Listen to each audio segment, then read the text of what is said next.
কেমন আছি? এই তুই আমাকে বুড়ো বলবি নি? শালা শেষ বয়স আবার ছুড়া সেজি লক্ষ্যে বুড়ো বলি বেড়াচ্ছে। আরে তুইও তো রেগে যাচ্ছিস কেন? হাই বুড়ো মানে বুড়ো না রে, বুড়ো মানে ভাই। দুই তোরকে বুঝি লাভ নাই, তোর সব ইংলিশ টিংলিশ বুঝিস নি, তোর সাথে কথা বলি সামনে নাই। ও মামা এক কাপ কফি দাও তো। ও তো বেশি নি চাচা, আমার চায়ের দোকান, চা খালে বলো দিছি।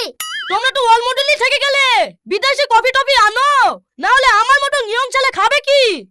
চাচা আজকের মতন চাই খান, সামনের দিন আপনার জন্য কফি নিয়ে আসবো। আচ্ছা ঠিক আছে, তাহলে এক কাপ চা আর একটা সিগারেট নিয়ে এসো। চাচা সিগারেট তো নয়, বিড়ি নিয়ে আসবো। কি? তোর মাথা খারাপ হয়ে গেছে? আমার মতো নিয়ম